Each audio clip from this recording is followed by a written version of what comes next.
The following podcast is an exclusive presentation of Project Entertainment Network. Thank you for coming to the Project Entertainment Network store. Please place your order. A good choice. A t-shirt for the horror show with Brian Keene. A Manta Method coffee mug. There's more. A Necrocast on hoodie. That's sharp. But why on earth would you want Bizong leggings? Wait, are you Mr. Frank? The Project Entertainment Network store, stacked with goodies from all your favorite podcasts. T-shirts, hoodies, mugs and more.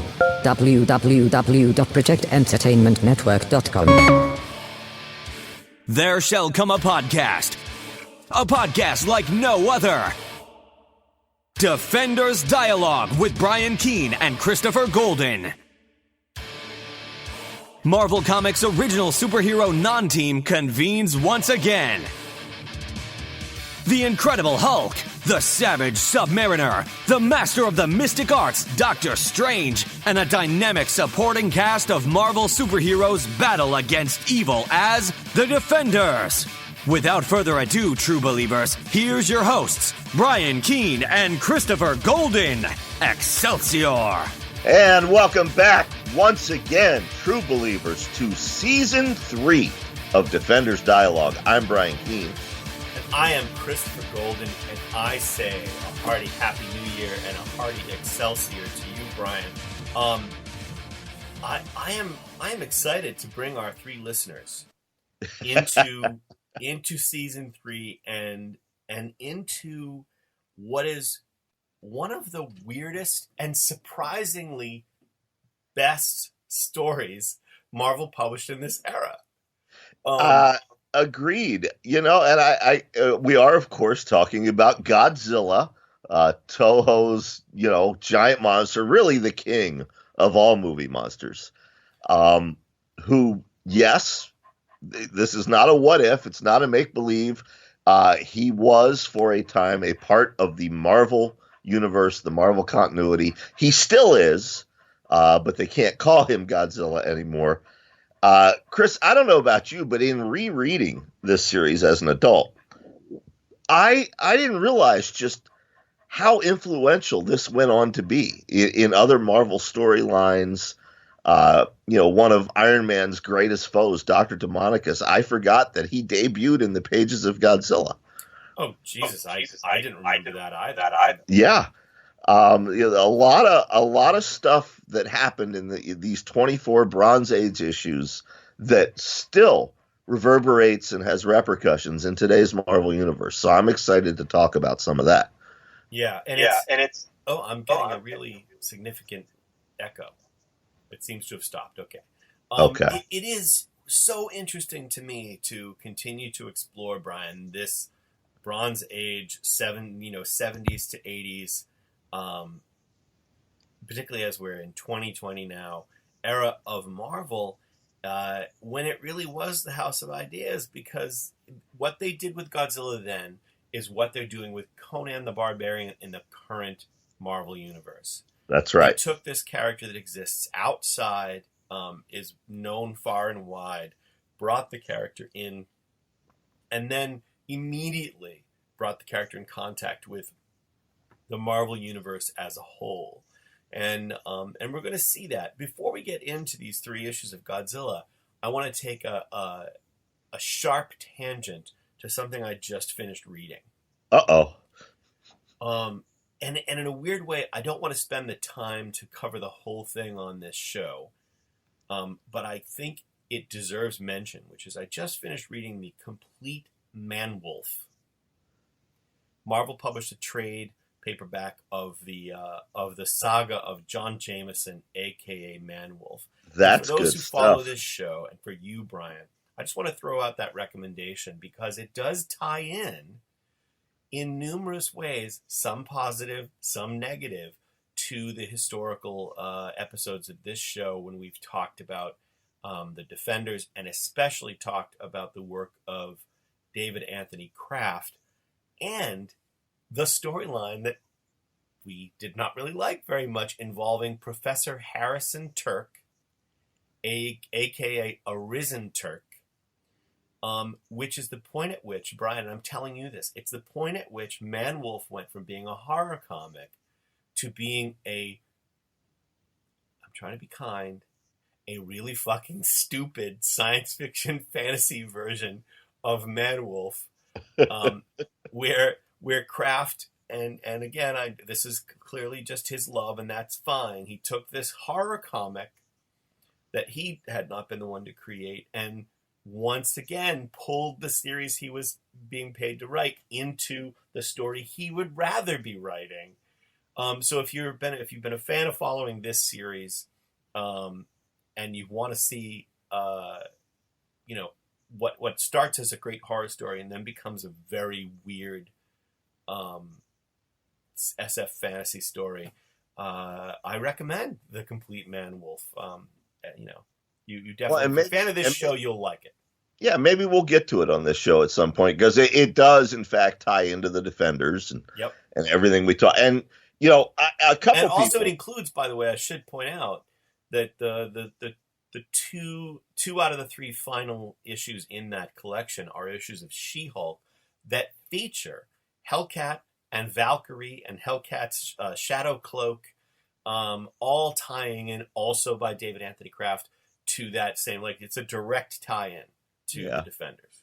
I know some people asked me on Twitter, they said, how does Godzilla tie into Defenders? Because, season 1 of this podcast, we, of course, covered the entire run of Marvel's The Defenders. Last year, season 2, we covered Gargoyle, Black Goliath, and the Champions, all of which tie in directly to the Defenders. Some people felt we were reaching with Godzilla, but I'm here to tell you, folks, spoiler alert, the Champions themselves make an appearance here in the pages of Godzilla, and several members of the Defenders will be showing up as well. Correct. So it does all tie together as the best Marvel Universe stories go. Yeah, and also I have to say, I don't feel like we are limited to only stories that tie directly into the Defenders. It's about the milieu, Brian. It's about this era of Marvel Universe comics. And interestingly enough, I'm sure if we work hard enough, we could find a tangent that ties any of this stuff in. But I'm with you. I think this does tie in, particularly because in the 3rd issue of Godzilla, we're right back to the Champions. So exactly. So a little bit of history before we dive into issue 1. Godzilla is a character that Marvel had been trying to get the rights to for years. Of course, the first character, that the first property that they adapted was, of course, Conan the Barbarian. That was when Roy Thomas came on board at Marvel, and Stan Lee was hesitant at first about that, and Conan turned out to be a gold mine for Marvel Comics in the 70s. So that was followed, of course, by John Carter and Tarzan and Kull and all these others. Well, they kept approaching Toho Company in Japan about Godzilla, couldn't get the rights. Finally, I think it was 1976, Archie Goodwin manages to do what no one else at Marvel can do, and that is get the rights to Godzilla. And yeah, as you so astutely pointed out, they immediately throw him into the Marvel Universe. With this very first issue, it's very firmly set in the Marvel Universe. Interestingly enough, we have the same creative team for all 24 issues. Doug Munch, who, if you're a listener to the show, Chris and I are both fans, co-creator of Moon Knight. He did Werewolf by Night, Master of Kung Fu, so many great series from back then. And the art is by Herb Trimpe for the entire series. So that's a rarity. No fill-ins. Actually, there are a couple of issues I think Tom Sutton drew, but he was a guest. And I think here's what I want to say about at least just from reading the first 3 issues. What I want to say about what I think Doug accomplished here is that it feels like a Godzilla story. As someone who has seen every Godzilla movie multiple times, right? It feels like a Godzilla story, and yet it meshes. He's managed to mesh it perfectly. And And I think the reason he's managed to mesh it perfectly with the Marvel Universe is because S.H.I.E.L.D. as an organization is very much like many of the organizations that appear as the sort of science squad team hunting Godzilla in various Godzilla movies. Absolutely. So it just slides very neatly right into the Marvel Universe because of the existence and presence of S.H.I.E.L.D. as the ongoing foil for Godzilla. Absolutely. It's also worth mentioning at the same time, simultaneously, Marvel also had a series called Shogun Warriors. Now, it did not last as long as Godzilla, but it was another Japanese media property that Marvel got the rights to. Right. And we should point out that Shogun Warriors were very popular toys at this time. Absolutely. In our childhood. Yeah. Mensch was writing that at the same time he was writing Godzilla. And it's clear, like you said, this is clearly written by a guy who's seen and loved every Godzilla movie. He had a very good grasp, as a Westerner, he had a good grasp of Japanese storytelling.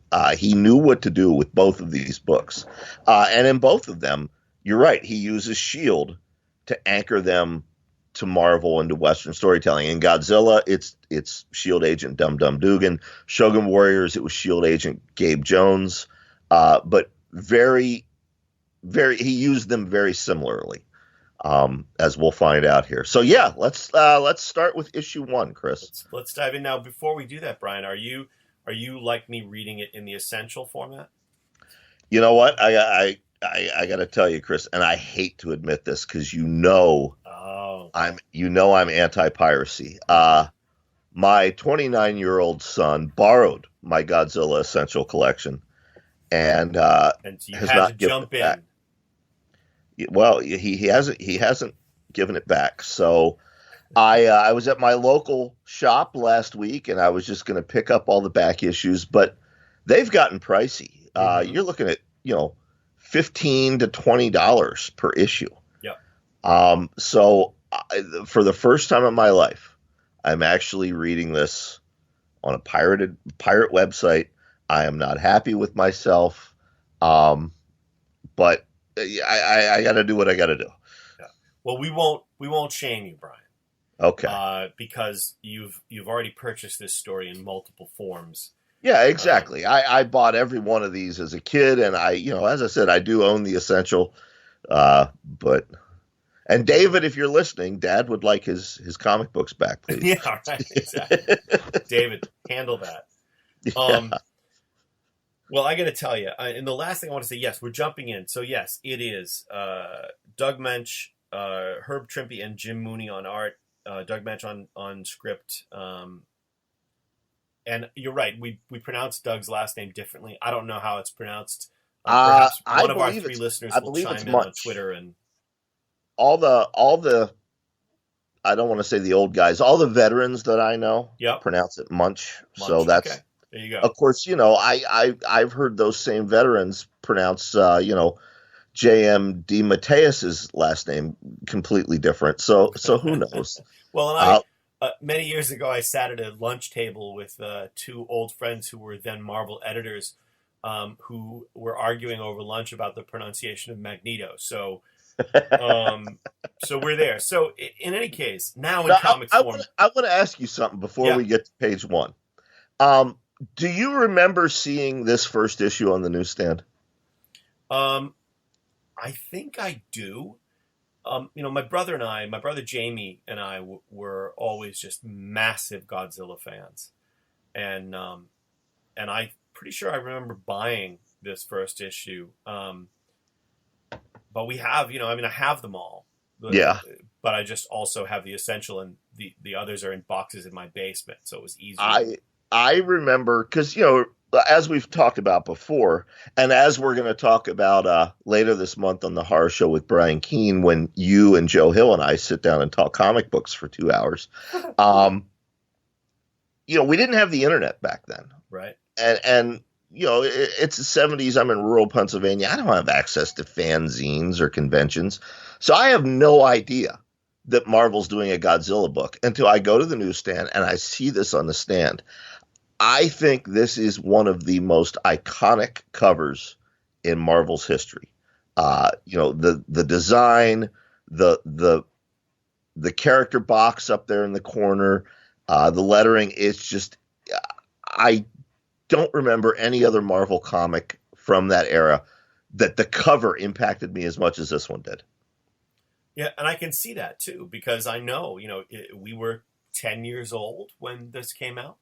Yeah. And would have gone in and just, Yeah, it was holy shit, and you got 60 cents to spend. You can get 2 comic books. Right.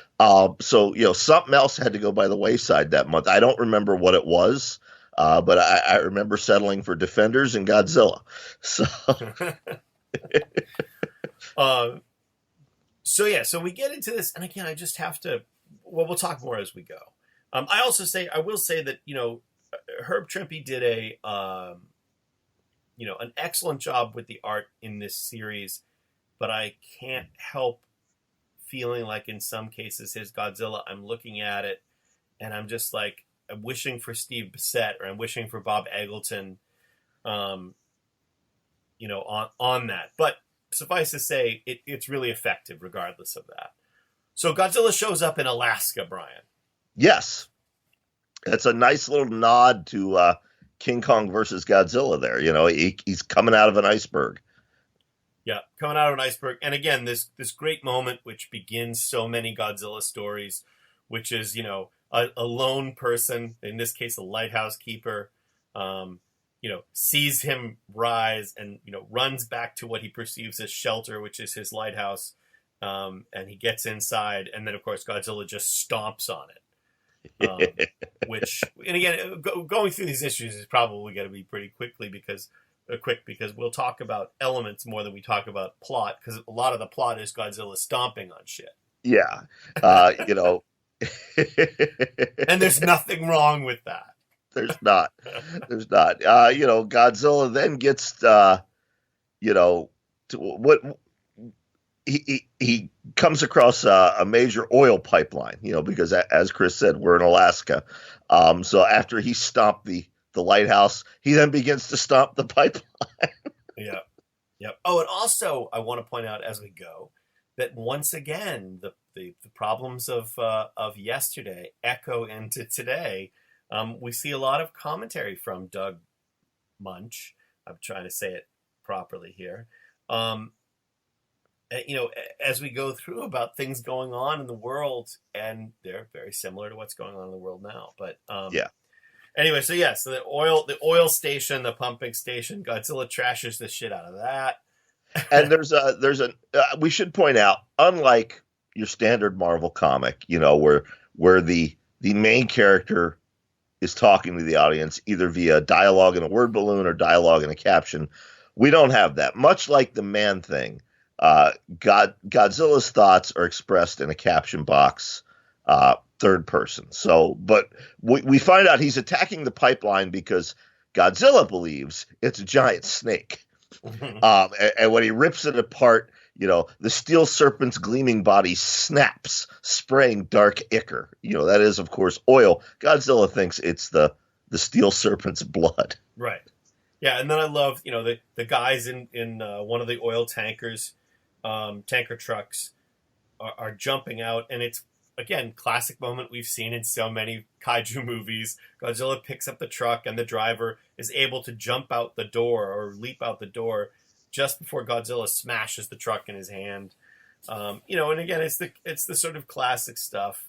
But then we get to, and again, anybody familiar, if you're not familiar with the giant kaiju movies, maybe you won't understand this, but it's very commonplace in those films for there to be some kind of super science team who pursues Godzilla or whatever giant monster we're talking about. And in this case, it's Marvel's own S.H.I.E.L.D, led by, in this case, Commander Dum Dum Dugan, who was a corporal, I think, in Sergeant Fury and the Howling Commandos back in World War II. Right, and he's a commander by the time he shows up in Defenders. Remember, both Nick Fury and Dum Dum have been in the Defenders several times. Yeah. And I believe their first appearance in Defenders, Herb Trimpe is on art. Him and Keith Giffen, I believe. Yeah. So Dum Dum is a mustache wielding, cigar chomping, bowler hat wearing soldier of World War II who somehow is still working today. That's right. And then we are introduced again to Nick Fury, also seen in the Defenders, who is bringing in, Brian, the team that is representative of how we're merging the Godzilla movie motifs into the Marvel Universe. That's right. We've got Dr. Yuriko Takaguchi, his assistant, Miss Tamara Hashioka, and Dr. Takaguchi's grandson, Robert. They're all from Japan. It's classic Godzilla movie motif. They're the ones who understand and can stop the monster. Spoiler alert, Robert will become Godzilla's only friend in America, which is something that happens a lot in those movies. Godzilla makes friends with a kid. Right. These are classic archetypal characters in Godzilla stories. There's the older professor character. There's the younger female assistant character, and there's the kid who in Godzilla movies and Gamera movies is the buddy of the monster. Yep, and like I said at the start of the show, it's worth mentioning. Both Tamara and Robert have gone on to appear in multiple Marvel comics since then, right up until today. It's again, I didn't realize just how influential on the Marvel Universe this series was until this reread. Yeah, interesting. I didn't even know that. Yep. Yeah, I mean, and I find it really commendable how Doug Munch was able to. Again, I can't come back enough to how much this feels like a Godzilla story. Exactly. Less so once we get into superhero world, but in any case, we have S.H.I.E.L.D. Launching from the helicarrier. And again, this is one of those things that doesn't make any sense, but they would do it in a movie too. Rather than the helicarrier directly attacking Godzilla with its weaponry, a variety of S.H.I.E.L.D. agents launch in little individual, what would you call these? Weapons platforms. One-man weapons platforms. They call themselves the Angel Squad, and basically it's little jetpacks. They're little flying jetpacks which have little mini missile launchers on them. Yeah, and somehow they think this is a good idea. Let's get really up close and personal with the 400-foot atomic monster. But Dum Dum never one to let his troops go fight the battle without him. He suits up in like this little mini airplane as well. And takes the fight to Godzilla. Yeah, that doesn't go well, but thankfully Dum Dum ends up bailing out in time and on the ground. And then we get one of the other characters. And by the way, we should mention that not only is Dum Dum a former member of the Howling Commandos, but so is Gabe Jones. That's right. And then was Jimmy Woo a Howling Commando? Yes, Jimmy Woo was as well. So, okay. Yep. And so Jimmy Woo has gone on, and Jimmy Woo is in this story as well, Agent James Woo, and he has gone on to become, in many ways, aside from Nick Fury, the younger Nick Fury, who I guess we should point out, the Nick Fury currently in Marvel Comics is the son of this Nick Fury. But Jimmy Woo, aside from Nick Fury, has gone on to become maybe the most famous member of S.H.I.E.L.D. or of the Howling Commandos from this era of S.H.I.E.L.D., I should say, because he started the Agents of Atlas, and he's an ongoing character. He appears all over the place. Right. So we then, Jimmy Woo and Dum Dum are on the ground talking about how Godzilla just kicked their ass. And we then get a 2-page recap of Godzilla's origins. Basically, it's a Marvelized recap of the first Godzilla movie. Did you get the feeling, Brian, that the author of this had his tongue pressed firmly in cheek a couple of times when he's talking about, for instance, how many times Tokyo had been destroyed and rebuilt in 20 years' time. Oh, yeah. Absolutely. And that's, there's, what I love about this is, no matter what happens, it'll be ignored later. Where is Dwayne McDuffie's damage control when Godzilla destroys the the Golden Gate Bridge in San Francisco? In any case, it is the atomic bomb that, or underwater atomic testing that woke Godzilla. There you go. Yeah. So, back on the helicarrier, Robert, again, in a very clear callback to all the Godzilla movies, Robert is expressing that, what about Godzilla's life? The Americans are going to try to kill him without thinking, without trying to understand. And his grandfather admonishes him, Godzilla is the most dangerous and unpredictable being alive. So, as I said, you see that a lot in Godzilla movies. The army and the adults are out to stop him, and it's always the youth who say, no, he's just misunderstood. Well, and then it's, even Tamara, though, is starting to feel, because she is so much younger, even she is beginning to feel doubts about their plan to take out Godzilla. Right. Dum Dum Dugan then subsequently uses the big weapon. They pull out this big weapon, which is some kind of laser cannon that they think will take Godzilla out, because it's the most powerful weapon they have. Yep, he says it's the best piece of weaponry Tony Stark has turned out. And how does it fare? How does Tony Stark's greatest weapon fare against Godzilla, Chris? It mostly irritates him and gives him, I think, a little bit of a sunburn. And then Godzilla gives them quite a sunburn in return with his atomic breath. Takes out that weapon. He basically blows the shit out of them, has a tantrum, and takes off. So, they create, S.H.I.E.L.D. creates a landslide which smothers the fire that he began. And then Godzilla fortunately takes off. He's leaving Alaska behind. Nick Fury arrives to introduce Dr. Takiguchi and Tamara and Robert to Dum Dum. And we find out that Dr. Takiguchi has a secret plan, a secret weapon that he intends to use against Godzilla. But they have to build it with Tony Stark's help. Well, I hope they get it built in time, because the issue ends with Godzilla trudging towards Seattle. Yeah, and again, what I like about this is Godzilla on tour in the U.S. Yep, absolutely. Which I think was the whole point of getting that. Yep. Which leads us, of course, to issue number 2, same creative team. The cover shows Godzilla chowing down on Seattle's Space Needle. Seattle under siege, thunder in the darkness we get.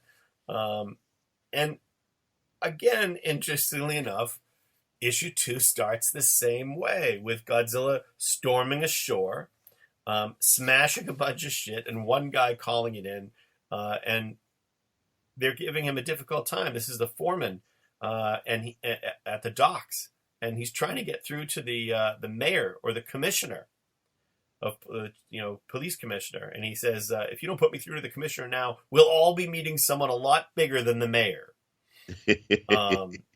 Again, it's just a classic opening. Yep.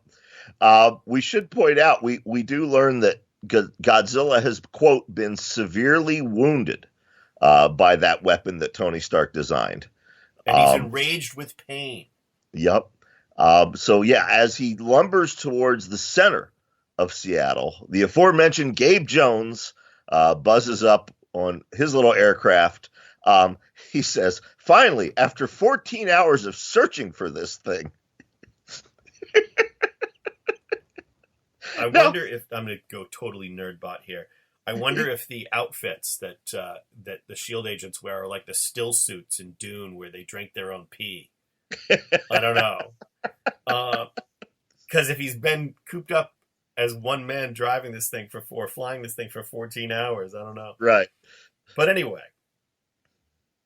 we get back into it. We're just picking up where we left off. We don't need to spend a lot of time on it. You know, we're, as it was the case often in those days, we're reiterating all of this, and we're getting more information from Dr. Takaguchi from, about Godzilla. Right.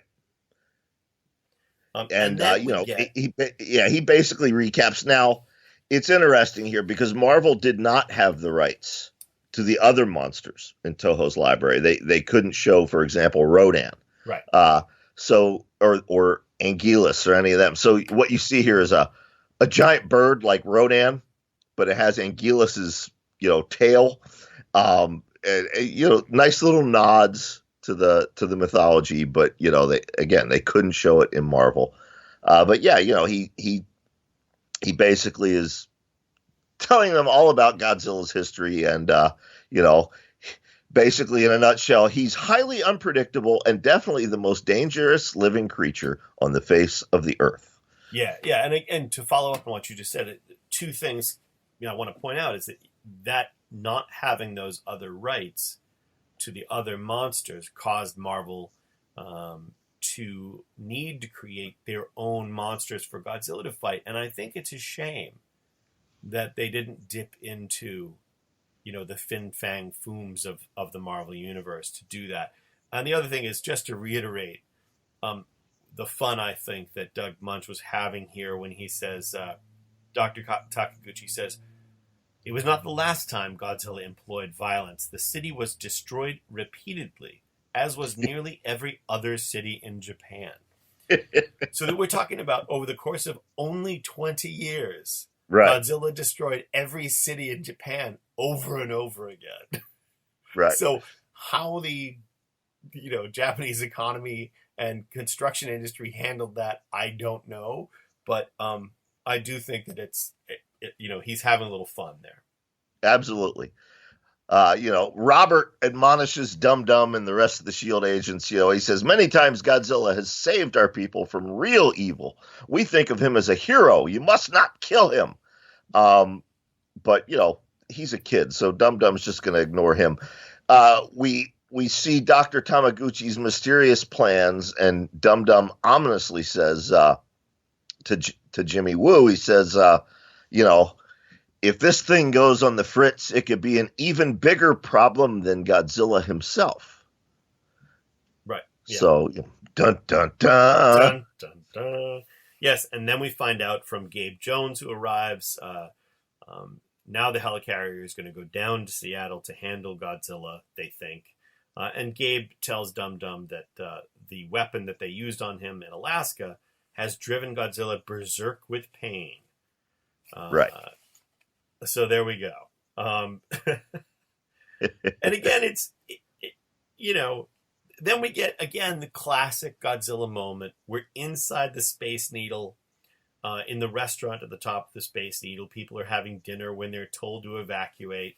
And as they're starting to get up and demand to know what's going on, we see one of the diners scream, and you turn the page, and of course, there's Godzilla, Godzilla's eye right outside the window of the Space Needle restaurant, looking in as people scream and run.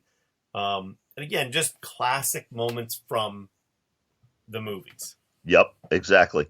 My favorite part about that panel, and I will make sure I put this on YouTube when I upload this episode. The panel is dominated by Godzilla's eye staring in the restaurant window, and in the foreground you have this guy saying, "Ladies and gentlemen, please, if you will simply proceed to the exits in an orderly manner." Well, and you know what I think about when I see that? And again, this is the benefit of us being the same age, Brian. It's the moment in Animal House when the guy's going, "Remain calm. All is well." Anyway, so Gabe Jones actually, and here's another one that I love, So the city council is supposed to be voting on whether they can turn off power to the entire city. And when they don't vote in time and they're taking too long, Dum Dum orders Gabe to just destroy the power plant, which Gabe does with a button that looks like it comes from a Looney Tunes cartoon. And it just says, mini bomb release. Whatever you do, don't touch the red button. So Gabe blasts the power plant, and all of Seattle is plunged into darkness. And then this sequence is pretty cool, Brian. It is. Go ahead. It is. I'm sorry. I got distracted here by I'm babysitting a dog, and the dog is desperately wanting the cats to come play with it. So I'll bet. So yeah, the lights go out, and the only light left burning is the fire that Godzilla started on the Space Needle. So the S.H.I.E.L.D. comes down. What would you describe these things as? Again, they're just slightly larger versions of the Angel Squad vessels that we had last time. They're one man. I don't know what you'd even call them. They're some kind of single occupant weapon, flying weapon. Right. So like the front, like the nose of a gondola, basically, right? Yeah, and basically their primary weapon is a bright light, a big beacon. And what they do is they light these things up, and they lead Godzilla back out to sea. He enters the Puget Sound and heads for the Olympic Mountains. Yeah, and one by one they lead him to the ocean, but then they're trying to lead him to a cliff, Brian. Yeah, because they think he's stupid, and he gets to the cliff and he's like, not having that. No. So then they bring in the quote unquote blockbusters, which are basically catapults that fire giant squares of concrete at Godzilla's back to knock him into the ocean. And once he's there, he does swim away. He does. So they've basically put the problem off for another day. But now, Brian, Gabe Jones reveals himself to also be starting to feel like maybe Godzilla isn't the bad guy. Right. And then we see Robert Takaguchi and thinking about how the Americans are clever and resourceful, but they still have much to learn. They don't understand Godzilla. But I want to point out here, Brian, the power is back on in Seattle, basically like maybe an hour after Gabe Jones destroyed the power plant. So well done, Seattle. I don't know how that was managed, but I think the same team that rebuilt every city in Japan over and over again for 20 years must have come in and rebuilt that power plant in about 30 seconds. All right, so that's the end of issue 2. I think that's a good point to stop, Chris, because issue 3, we see the return of the champions, that one final champion story that we promised you we'd cover. Yep. And next week, we also get the introduction of, a major Marvel villain, Dr. Demonicus. And I think we're going to need time to unpack those two things. Okay. Sounds good to me, because we have, we definitely want to talk about the champions and their portrayal here. And once again, the absence of the Ghost Rider, which is a sad thing because Ghost Rider versus Godzilla would have been a really fun thing to see. But it's a fight that would have been over quickly. Yeah, well, I don't know. Not when Godzilla was shrunken down, which happens later in this series. Well, that's true. Spoiler alert. But yeah, next week, Godzilla comes ashore in San Francisco, and the champions are there waiting for him. Excellent. All right, Brian. Well, you know what I say, my friend? What is it that you say?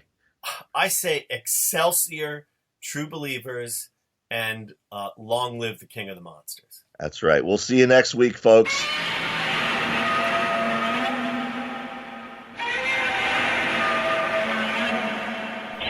You're listening to American Top 40. More tragedy in the news today. Kim Kardashian has a new baby. What the hell? There's nothing good to listen to. Hey, wait, what's this? Anything moist. You gotta roll that out. See, it makes me do weird things. I don't like it. God damn it. I'd be going down on myself.